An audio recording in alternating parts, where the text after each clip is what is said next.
सालाबादप्रमाणे याही वर्षी आम्ही सादर करीत आहोत छत्रपती शिवाजी महाराज यांच्या शूरवीर मावळ्यांच्या पराक्रमाची यशोगाथा। आई तुळजा भवानीला नमन करून अखंड हिंदुस्थानचा आराध्य दैवत आणि हिंदवी स्वराज्य संस्थापक छत्रपती शिवाजी महाराज, राजमाता जिजाऊ आईसाहेब, धर्मवीर छत्रपती संभाजी महाराज यांना मानाचा मुजरा। यशोगाथा शूरवीर बाजीप्रभू देशपांडे यांच्या पराक्रमाची, ज्याच्या मनामध्ये राजा आणि माथ्यावरती आई तुळजा भवानी, तोच खरा मावळा। जगदम जगदम 2 मार्च 1660 आदिलशहाने अफजल खानच्या वधानंतर सिद्धी जोहरला स्वराज्यावर आक्रमणाला पाठवले। त्यावेळी शिवराय पन्हाळगडावर होते आणि हीच वेळ साधून प्रचंड सैन्याने सिद्धी जोहरनं पन्हाळा गडाला वेढा घातला आणि त्या वेढ्यात आपले राजे अडकून पडले। पन्हाळगडच्या वेढ्यातून बाहेर पडण्याची शिवाजी महाराजांनी एक युक्ती केली। हा वेढा फोडून विशाळगडाकडे जाण्याचं ठरवलं आणि विशाळगडाकडे कूच करणार त्या दिवशी शिवा काशीदनं शिवरायांचा पोशाख चढवला। शिवा काशीदांचा चेहरा हुबेहूब शिवरायांच्या सारखा होता। खरं तर शिवराय कोण हे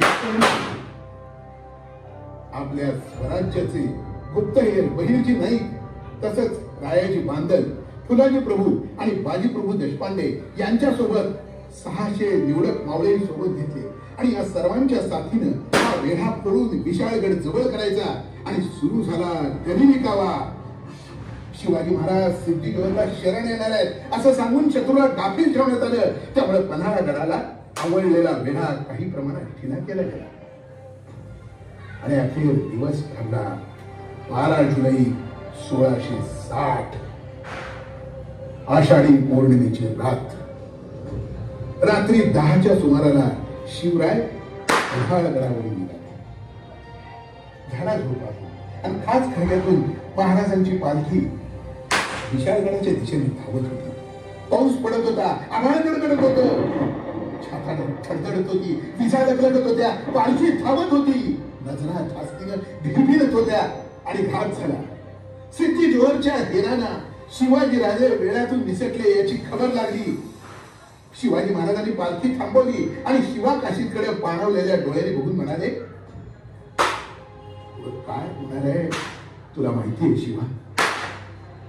तेव्हा शिवा काशीद म्हणाला, राज अहो तुमची ही कापड माझ्या अंगाला लागली तेव्हाच हिरो शिवा मी आला। राज तुमच्या ध्यानात येत नाही पण मला स्वर्गाचं दार दिसतो। हा अजून काय पाहिजे या माणसाला? लोक माणूस आयुष्यभर कसा जगला ते सांगतात, तर माझ्या बाबतीत लोक म्हणतात यो शिवा असा बिलंदर, यो महाराजांचं शिवाजी राजांचं मरण गेला आणि मनुष्यांबी हजारो वर्ष जगली। राज येतो राज मुजरा असं म्हणून शिवा काशीद यांची पालखी मुख्य मार्गाने गेली आणि शिवाजी महाराज आडमार्गाने विशाळगडाला। आणि काही अंतर पुढे गेल्यावर आवाज आला, राज गनिम आलं।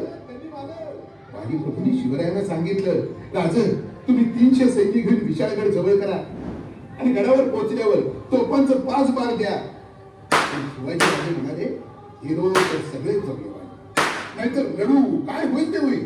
तेव्हा बाजी म्हणाले, राजे लाख मेले तरी चालतील पण लाखाचा पोशिंदा झाला पाहिजे।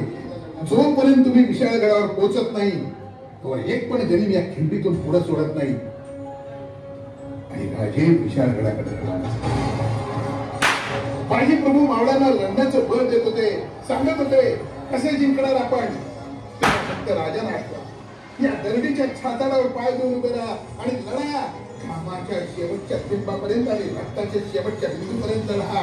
मी तुम्हाला वचन देतो, आज जर राजानं वाचवलं तर या गोड खिंडीच्या दगडावर तुमची नावं कायमची कोरली जातील आणि तुम्हाला तुमचा हक्काला मागता येईल आणि त्या हक्काचं नाव आहे स्वराज्य। आणि एकच गर्जना झाली, हर हर महादेव। सगळे मराठा सैन्य सिद्धी जोरच्या मोगल सैन्यावर तुटून पडले आणि सगळी बावली खिंड तब्बल 21 तास चालून शरीर थकलेल्या स्थितीत असतानाही बाजी आणि त्यांच्या मावळ्यांनी मोठ्या हिमतीनं 6 ते 7 तास खिंड लढवली.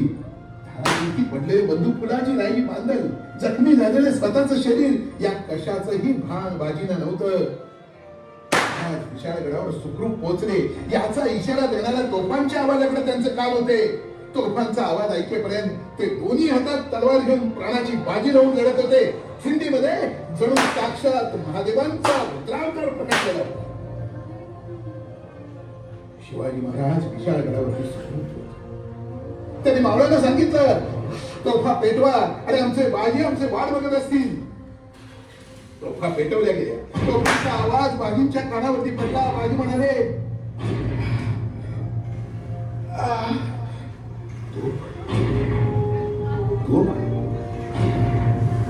माझा राजा पोचला, माझा राजा पोचला.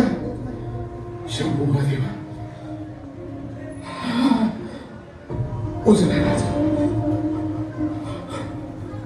पोचला.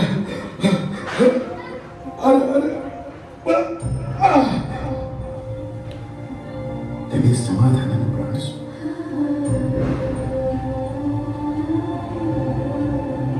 मराठी सैनिकांच्या अभूतपूर्वाच्या पराक्रमाने आणि बाजींसारख्या स्वराज्य निष्ठेच्या पवित्र रक्तानं घोडखिंड पावन झाली म्हणून तिचं नाव पावनखिंड झालं.